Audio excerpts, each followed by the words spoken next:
Pengalaman kita dibentuk oleh proses mental yang menarik. Proses ini, sensasi, persepsi, dan perhatian, adalah dasar dari bagaimana kita berinteraksi dengan dunia. Sensasi menyediakan data mentah, kontak pertama kita dengan lingkungan. Persepsi kemudian berperan untuk menafsirkan data ini, memberinya makna dan konteks. Akhirnya perhatian bertindak sebagai filter, memutuskan informasi sensorik mana yang menjadi pusat perhatian. Bayangkan kamu berjalan di taman kota yang ramai. Indramu dibombardir dengan pemandangan, suara, dan aroma. Bunga-bunga berwarna cerah menarik perhatianmu. Tawa anak-anak memenuhi udara dan aroma rumput yang baru dipotong tercium olehmu. Inilah sensasi yang bekerja, mengumpulkan informasi dari sekitarmu. Sekarang, otakmu melampaui sekadar meregister sensasi ini.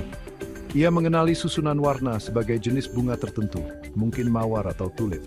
Tawa anak-anak dianggap sebagai suara kegembiraan, dan aroma rumput membangkitkan kenangan piknik masa lalu. Inilah persepsi, mengubah data sensorik mentah menjadi pengalaman yang kohesif dan bermakna. Tanpa perhatian, indera kita akan kewalahan oleh masuknya informasi yang terus-menerus ini. Perhatian bertindak sebagai sorotan, memungkinkan kita untuk fokus pada aspek-aspek tertentu dari lingkungan kita sambil menyaring yang lain.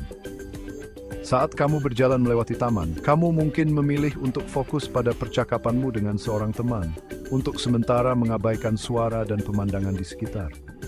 Atau, kamu mungkin mengalihkan perhatianmu pada detail rumit sebuah patung, menghalangi pengunjung taman lainnya di sekitarmu.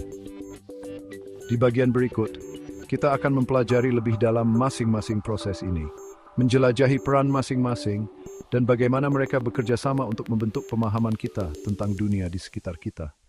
Sensasi adalah titik kontak awal antara dunia internal kita dan lingkungan eksternal.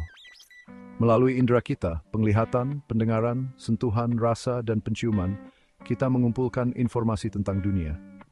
Indera ini bertindak sebagai reseptor biologis kita, mengubah berbagai bentuk energi menjadi sinyal listrik yang dapat dipahami otak kita. Pertimbangkan tindakan melihat yang tampaknya sederhana. Saat cahaya masuk ke mata kita, cahaya itu jatuh ke retina, lapisan sel peka cahaya di bagian belakang mata. Sel-sel ini yang disebut batang dan kerucut mengubah energi cahaya menjadi sinyal listrik. Sinyal-sinyal ini kemudian dikirim ke otak melalui saraf optik, di mana mereka diproses dan ditafsirkan. Masing-masing indera kita beroperasi dengan cara yang sama, mengubah berbagai bentuk energi menjadi bahasa yang dapat dipahami otak. Telinga kita mendeteksi gelombang suara, kulit kita merasakan tekanan dan suhu, lidah kita mendeteksi senyawa kimia dalam makanan, dan hidung kita mendeteksi molekul di udara. Penting untuk dicatat bahwa sensasi bukanlah proses pasif. Sensitivitas indera kita dapat bervariasi tergantung pada sejumlah faktor, termasuk tingkat perhatian kita, keadaan emosi kita, dan bahkan pengalaman masa lalu kita. Misalnya, jika kita mengharapkan suara tertentu, kita lebih mungkin mendengarnya meskipun samar. Intinya, sensasi itu menolsfus pebivamenisveri stuobos vexter, lining up the say persepsi. It falls soto menofnkit into make the abdung mangwade. Persepsi mengambil data mentah sensasi dan mengubahnya menjadi informasi yang bermakna. Ini adalah proses di mana kita mengatur, menafsirkan, dan memahami masukan sensorik yang membanjiri otak kita. Persepsi bukan hanya menerima informasi secara pasif, itu adalah proses yang aktif dan konstruktif. Bayangkan kamu disajikan teka-teki dengan potongan-potongan yang tersebar. Setiap bagian, dengan sendirinya, memiliki sedikit makna.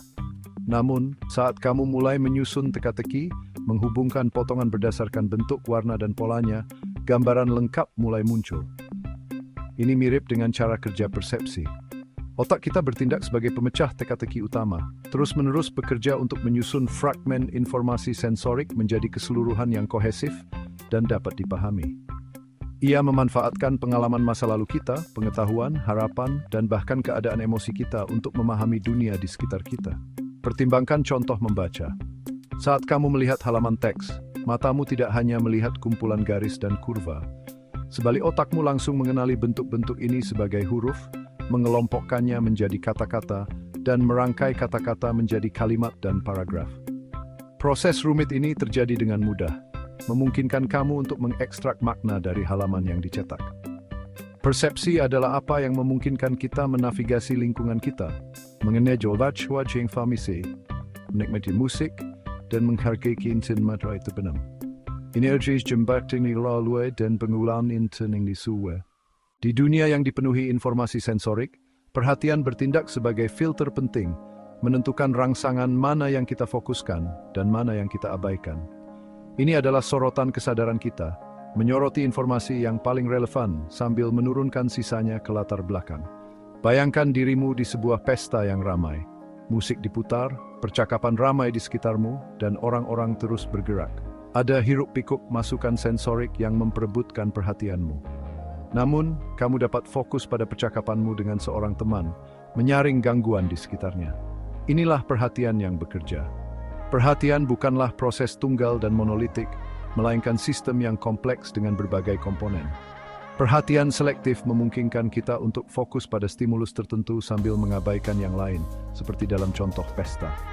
Perhatian berkelanjutan memungkinkan kita untuk mempertahankan fokus pada suatu tugas dari waktu ke waktu, seperti membaca buku atau mendengarkan ceramah.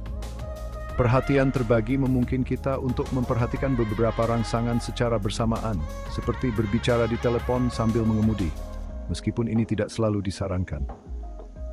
Perhatian kita terus-menerus ditarik ke arah yang berbeda oleh faktor internal dan eksternal.